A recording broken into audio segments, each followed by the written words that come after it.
I'm Reverend Dr. Michael Kwakol. I'm a retired pastor with the Baptist Church.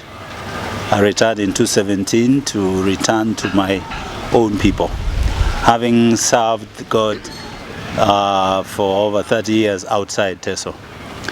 And I felt that I needed to retire early so that I can finish the rest of my energy reaching my people and sharing the gifts that God has given me. In 2003, when I finished my master's degree in seminary, I began thinking, I'm about to finish studies. When I go back, what am I going to be doing? And God gave me a vision of starting an NGO here. And I called it African Church Empowerment Ministries. That time I had a vision of reaching Africa with supporting the church in leadership and organizational capacity building. We'll be back. And so I was able to return and register the organization in one of the times I returned to Uganda. We registered it in 2004. It was official. And since I was not on the ground full time, I started bringing teams to come and do meetings, conferences.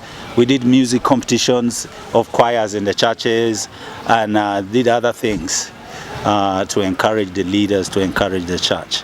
When I finally returned, I had to find a place where I first began to live. So I took up a pastorate in Kampala with my church that I was part of founding for 12 years, while at the same time doing some work in Malera in Bukeria, my home village. I'm from Koring, Malera. And so my burden was leadership. My degree is in leadership. My dissertation is in planning as an administrative skill for rural pastors in Uganda.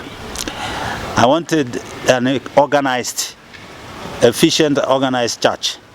And I saw that most of our churches struggle with organization and administration. And so that's why RCM came to be. But eventually we reached out to become a child sponsorship program and community activity programs. And in the community activity programs we drill wells, and so many of them in Bukeria. But then the idea came that I can't settle in Malera, in Koring. I need to settle in Kumi. So one time I had a plot here when it was the district for the southern area. And so I put a house there and I said, now, how can I have a house here? I know I have a land in Bukeria, but Kumi is strategic now with the Palisa Road open, Serere Road going to be done, there's going to be activity. So I said, let me also strategize and have a multi-purpose hall. My dream was not another church. My dream was a place where churches can come together and celebrate God's goodness. And since I had finished serving my denomination all the way to the highest office, I felt that I can now step out and be with other denominations also. And so Bethany Convention Center was born as a center. All along in my life, I dreamt managing a conference hall, a conference center. People coming to sleep, conferences going on, that gives me joy. Where people come, I want to be there, to see them comfortable, enjoying whatever is there. So that's the dream there. Hopefully it will grow into a conference center. And God has given us the hall. And so, but the hall I wanted was not for one activity. I wanted it for various activities that are related to building the church, encouraging Christians, helping those poor or those who don't have enough money to hold a reception in a nice place. They could also have a place to have a reception. And I call it K2K, bringing Kampala to Kumi. And I wanted the standard to be something as close as Kampala can be.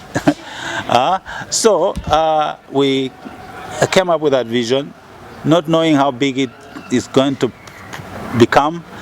I drew a small plan, but then it started growing big.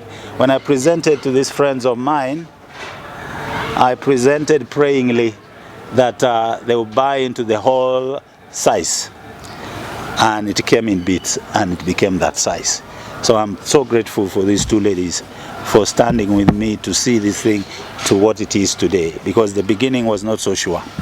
And so I want there to be people coming there, conferences, parties, Christian parties, receptions, talent shows. I am dreaming for live concerts with such television, people watching from outside, live concerts, and then we can bring artists from outside the country to perform there. I am dreaming for it to be a comedy show like this thing in Kenya. What is it? Charlie something. Yeah? Churchill thing. You know, those are the things Christians can go relax with their family. It's clean, it's entertaining, and it's teaching. You know, and that's my dream. That place will be that kind of a place where from Monday to Friday something is going on there. Or Monday to Sunday, something is going on there. My focus with entertainment as a means, for the gospel, for education, for teaching. That the song can teach, the drama can teach, the skit can teach, and people using their talents to teach others. You know, we come in a community where adults are the only ones speaking. But can it be possible the young people can talk to us, but in an informal way, like a drama, like a poem, like those things that even children can be challenged to do.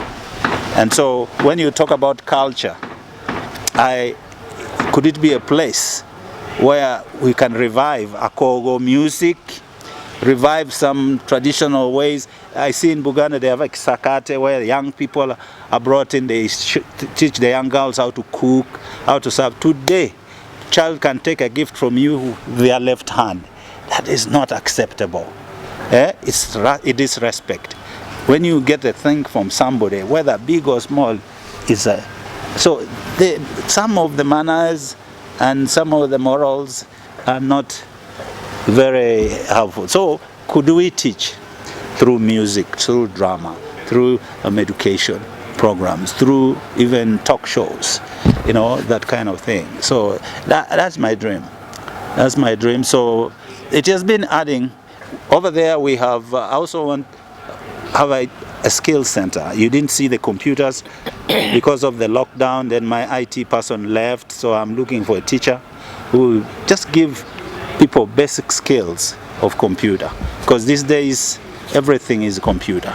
So we had started well, and I gave scholarships to pastors' wives first to study computer freely for 3 months, so that at least they can know what to do. Then they were supposed to advance, then they closed.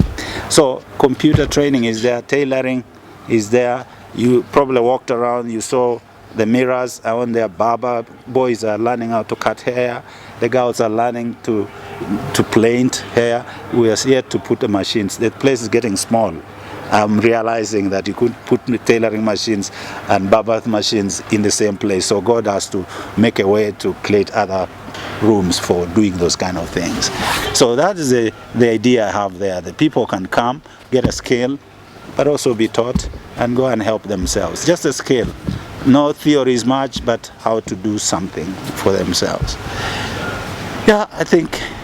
When we talk about finances, how much money has this skills center taken? How much? Interestingly, I've kept every expense to the dot. It's part of the reason we work with him. He is very honorable. I've kept it to the dot, but there are a few others that have slipped. Yeah, there was money they sent for donation. They did a building.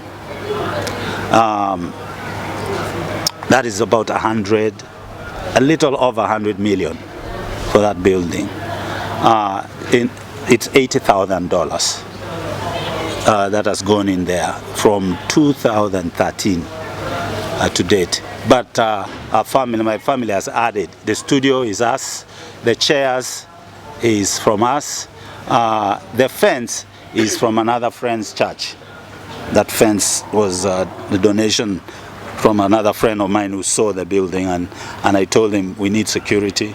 So he came up with some help, so we did that fence. But some of it, most of the furniture there are all from us, from my own retirement money and gifts people give me. I just put it there because I'm planting the seed for some income generating activities through that, you know.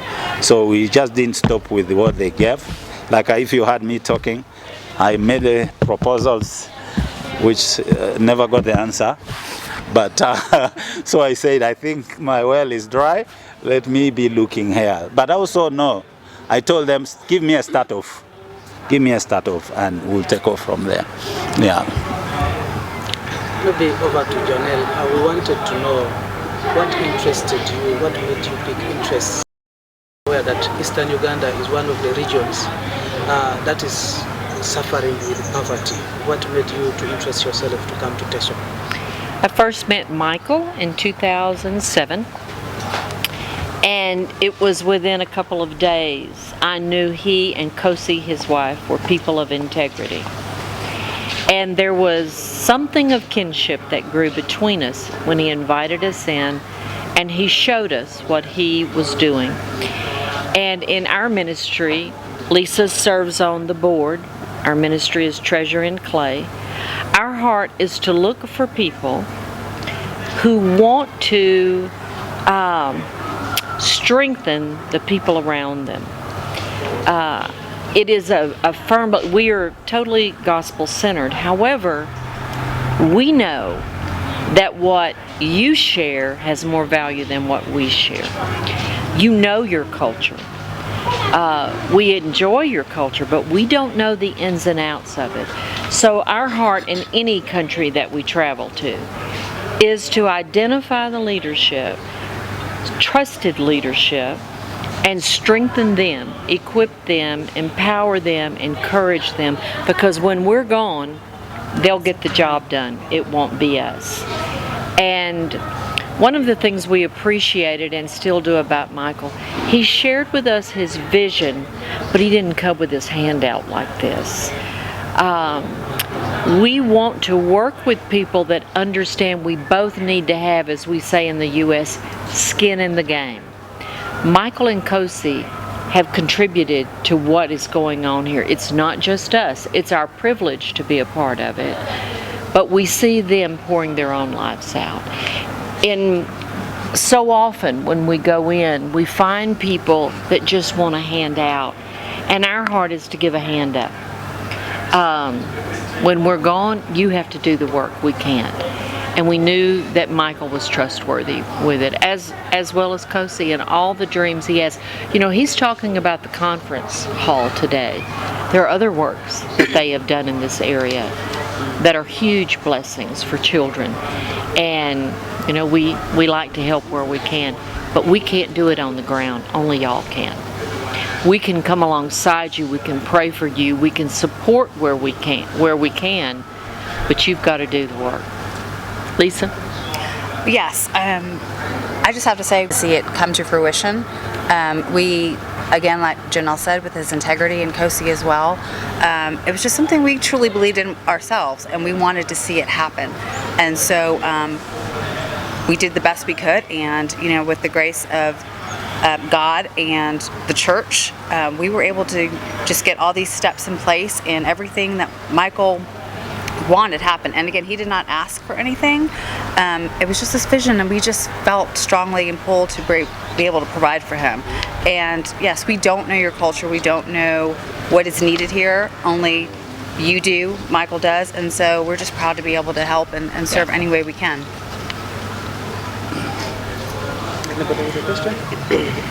I'm the director now, but I'm looking forward to a day that there will be a director.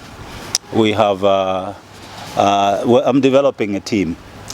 The team is right now volunteers, young people who just want to be around something that is happening. A part of something. A part of something.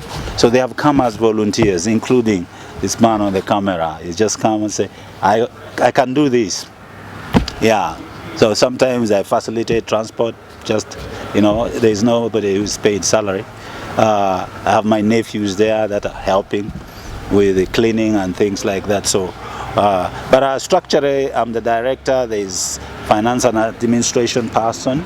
Like I said, I had 2 IT guys who were doing computer training. I had a lady who was doing tailoring skills. But when the second lockdown came, they all had to go home. And I'm building. As we're increasing, you saw a wall that is unfinished. That's a restaurant. There's going to be a lower level, an upper level, and a terrace up there. You come in there and chill there in the evening. I'm targeting people who want a clean place, quiet place, some different food other than rice and beans and rice and posho and matoke and atapa and things like that. But at least something that you bring a family in the evening to, so as the Lord provides, that's the idea. So management, right now I'm praying that God will send me a young person who loves to wait till the thing makes money. Yeah? The person who